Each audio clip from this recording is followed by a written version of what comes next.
हम लोग कंगन इसको बोलते हैं ना, ये कंगन नहीं है। एक किताब में क्या लिखा हुआ, कण कण, यानी कण कण में महादेव समाया है। हम लोग क्या बोलते हैं, कंगन। तो हाँ, तो साहब ने बता रहा था कि कण कण 11 को जब पहना ना, तो उसको बोला कि 11 को साहब की, मैंने एक साधु के भेष में आया जब, तो साहब से बोल रहा कि तुम 11 को कण क्यों पहनता। तो बोलता है कि 11 रुद्र का अवतार है, शंकर है ना, तो बोलता 11 को ही तो शुभ होता है। तो बोलता है तुम 12 पहना करो लाल धागा में। तो साहब बोला, साहब को बोला 12 पहनो, तो 12 पहना साहब। तो 12 किस लिए, तो साधु ने बताया इसका मतलब है कि 12 ज्योतिर्लिंग है, 12 ग्रह है, 12 सूर्य है, हर चीज 12 से ही होता है। तो ये हमारे शरीर के लिए जितना भी है बहुत बहुत अच्छा है। और बताया कि और बोला कि शिव को जो अपना गुरु बनाएगा, तो एक कंगन ना साहब बड़ा बड़ा मोटा मोटा पहन के और अपना द्वारी पर बैठ जाता था। अरे कोई तो पूछे कंगन क्यों पहना, एक कणकण क्यों पहना। कभी कंगन पहन लेता, कभी माला पहन लेता, कम से कम लोग पूछे तब हम शिव की बात कर पाए। लेकिन कोई पूछे नहीं कि कैसे क्या करे।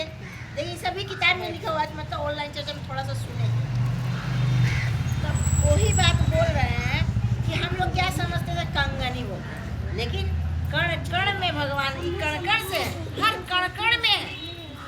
तो ये बहुत अच्छा चीज है, लेकिन इसमें बोलता है कि इससे 3 सूत्र का कोई मतलब नहीं है, इससे अपने शिव शिष्यता का कोई पहचान नहीं है। अभी इसको यदि कोई कंगन पहन के कंगनधारी बन जाएगा और हम इसको पहन के कोई गलत काम करेंगे तो हम लोग तो धोखा खा जाएंगे। तो इसका इस्तेमाल इसके लिए नहीं है, वो तो साहब ने इसलिए पहना कि कोई लोग पूछे कि कंगन क्यों पहना है, तब वो शिव की बात करे, शिव से जोड़ने के लिए वो कंगन पहना था साहब। तो वही बोला कि ये 3 सूत्र से इसका कोई मतलब नहीं। अच्छा बोलिए, शिव का तो सारे लोग काम करते हैं, गुरु का काम सारे लोग करते हैं, तो क्या एक कंगन पहनने से बोलिएगा गुरु भाई बहन नहीं पहनेगा तो कैसे पहचानिएगा, कैसे पहचानिएगा। जो सही में शिव का शिष्य होगा ना, वो दूर से बता दीजिएगा वो शिव का शिष्य जा रहा है, उसका आचरण बताने से, उसका भाव बता दे, तब आप शिव शिष्य बने कहाँ और चले कहाँ। उसका आचरण, उसका भाव बोला जाता है। ज्ञान कितने प्रकार के होते हैं, ज्ञान 3 प्रकार के होते हैं। अभी काकी से वो कल जो भी होता था हम बताते हैं वहाँ पर जाके, गुरु की दया से हम नहीं बताते, महादेव बोलता ज्ञान 3 प्रकार के होते हैं। कैसे, एक जो हम लोग बोल कर बोलते हैं बुझाते हैं, एक जो छू कर महसूस करते हैं, एक जो देख कर ज्ञान होता है ना, देख कर, बोल कर और छू कर, ये 3 प्रकार के ज्ञान होते हैं, समझ। अब इसका व्याख्या कर देते हैं। व्याख्या मतलब होता है एक चील कोई कच्छप का डीम को मुंह से पकड़ के ले जा रहा, चाय चाय चाय जब कितनी आवाज देता है। ये हो गया लौकिक जगत का। और अब अध्यात्म की ओर चल पड़ो। अब जैसे अध्यात्म में बता रहा है कि डाकू अंगुली मार जो था वो सबका उंगली काटता था और जितना लूट फूट के अपने माँ बाप को देता था, अपना घर संसार चलाते था, सब कोई जानता है, बहुत बार यहाँ बताया भी है। तो क्या बोल रहा है कि डाकू जब गौतम बुद्ध आए तो जब जा रहा है उस रास्ता से, तो सब गांव वाला बारण किया कि मत जाओ, तुम्हारा भी उंगली काट के माला पहन लेगा। तो वही बोल रहा है, तो वो फिर भी गौतम बुद्ध आगे बढ़ते जा रहे तो लास्ट में उंगली मार डाकू क्या बोलता है, ठहरो, कहाँ जा रहे हो,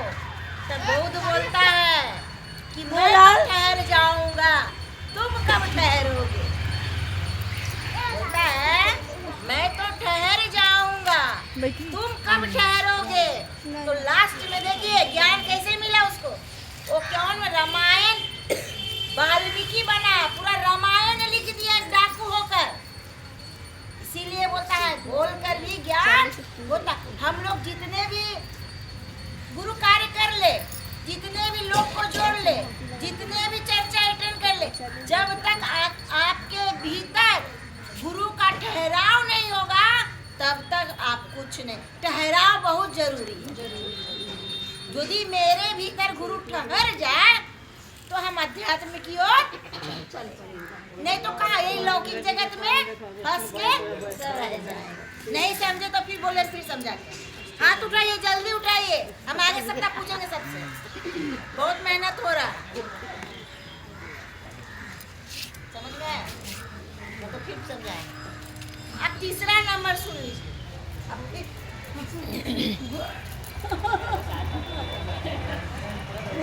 बताने दीजिए, यहाँ भी रह के नहीं सुन पाएंगे हम लोग, शांति में। अब तीसरा नंबर क्या है? छू कर, हुआ ना, बोलकर, देखकर, अब नहीं बोलकर, छू कर, अब देखकर। अब देखकर आपको क्या सीखा मिलेगा? ज्ञान कैसे मिलेगा?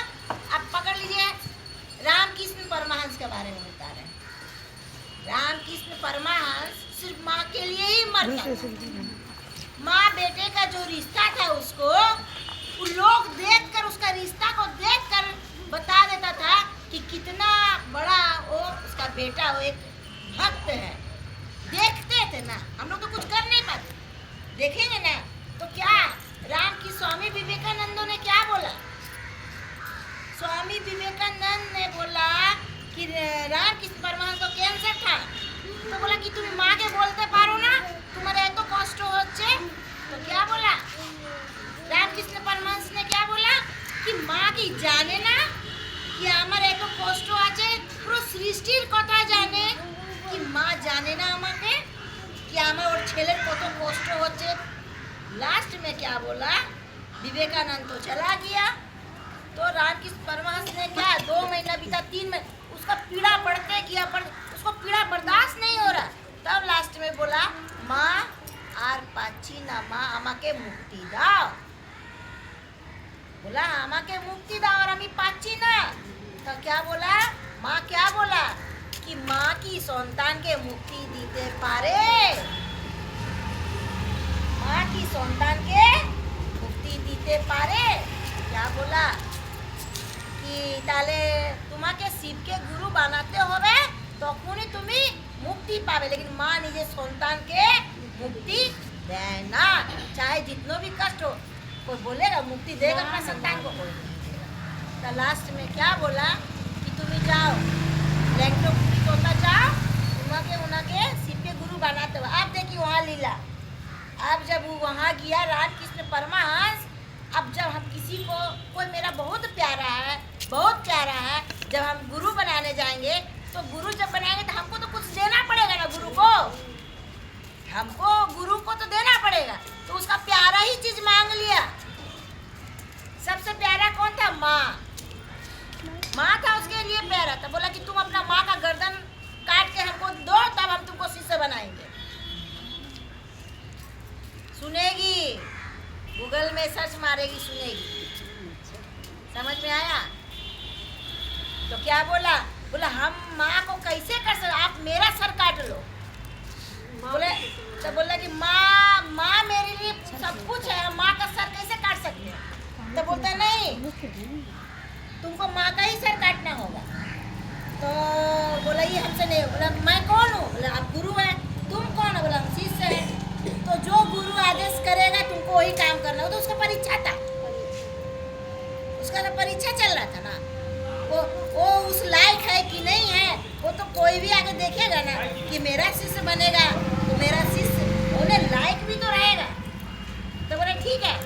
तो बोला जो आदेश, तो बोला तुमको कुछ नहीं करना होगा, तुम आगे से रहना, सामने से, पीछे से जैसी माँ आया पीछे से गर्दन तलवार मार दिया, सामने से लेकिन नहीं मार काट दिया, क्योंकि उसको आदेश।